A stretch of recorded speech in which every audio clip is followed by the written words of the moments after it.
अपराधियों को मंत्री संजय टाइगर की दो टूक चेतावनी। बोले अपराध छोड़ें, बिहार छोड़ें या जहन्नुम जाने को हो जाएं तैयार। जी हां, मैं आप देख रहे हैं सिटी पोस्ट लाइव और मैं हूं रवि मिश्रा।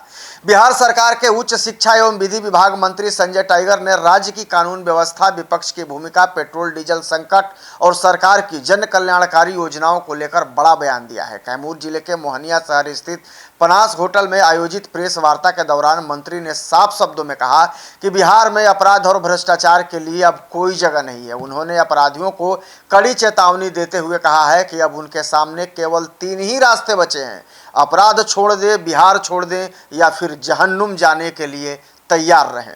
कानून व्यवस्था पर सरकार का सख्त संदेश है, यानी कि मंत्री संजय टाइगर ने साफ साफ कहा है कि राज्य में एनडीए सरकार बनने के बाद से ही जीरो टॉलरेंस की नीति अपनाई गई है। सरकार यानी अपराध और भ्रष्टाचार के खिलाफ लगातार कार्रवाई कर रही है और किसी भी अपराधी को बख्शा नहीं जाएगा। उन्होंने ये भी कहा है कि मुख्यमंत्री नीतीश कुमार के नेतृत्व में प्रशासन को स्पष्ट निर्देश दिए गए थे कि अपराधियों पर सख्ती से कार्रवाई की जाए, जो आम लोगों को सुरक्षित माहौल उपलब्ध कराया जा सके, जो आज मुख्यमंत्री सम्राट चौधरी के नेतृत्व में भी जारी है।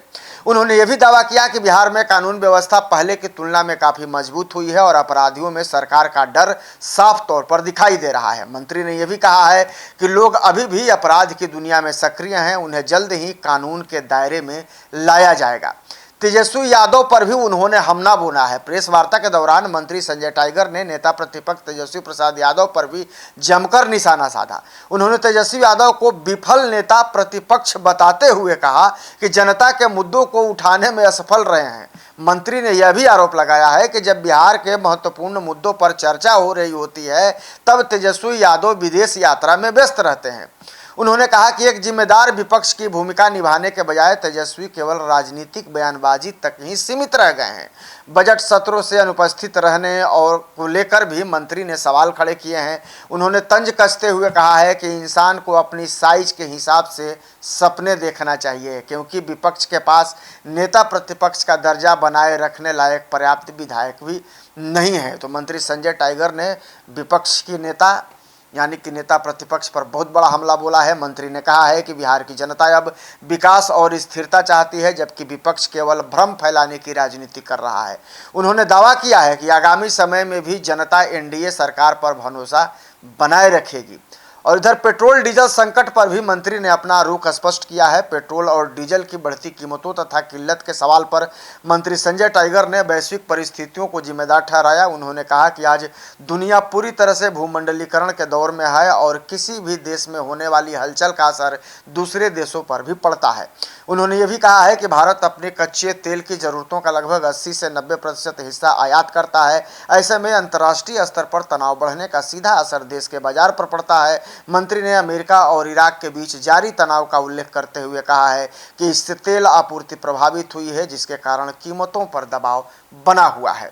संजय टाइगर ने लोगों से अपील की है कि इस कठिन समय में संयम बरतें और प्रधानमंत्री के आह्वान का समर्थन करें।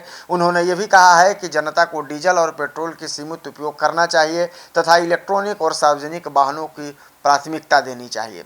सहयोग शिविर योजना की भी सराहना की है। इस दौरान मंत्री ने प्रेस वार्ता के दौरान कहा कि राज्य सरकार के सहयोग शिविर पहल की भी जमकर तारीफ हुई, क्योंकि सरकार गांव-गांव तक पंचायत स्तर पर पहुंचकर लोगों की समस्याओं का समाधान करने का प्रयास कर रही है, जो काबिले तारीफ है। हर पंचायत में विशेष शिविर लगाए जा रहे हैं ताकि आम जनता की शिकायतों का त्वरित निपटारा हो सके।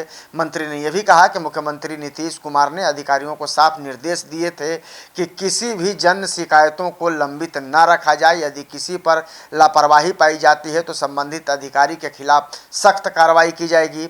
उन्होंने कहा कि सरकार का उद्देश्य केवल योजनाएं बनाना नहीं, बल्कि उनका लाभ अंतिम व्यक्ति तक पहुंचाना है। इसी सोच के साथ प्रशासन को जनता के बीच जाकर काम करने का निर्देश दिया गया है। उन्होंने साफ साफ कहा है कि पूर्व मुख्यमंत्री नीतीश कुमार और वर्तमान मुख्यमंत्री सम्राट चौधरी के नेतृत्व में बिहार को विकास के रास्ते पर ले जाना है, लेकिन अपराधियों को दो टूक उन्होंने कह दिया है कि अब उनके लिए कोई जगह नहीं है। आपको यह खबर कैसी लगी? इसे ज़्यादा से ज़्यादा शेयर करें, लाइक करें और चैनल को सब्सक्राइब करना बिल्कुल नहीं भूलें। धन्यवाद।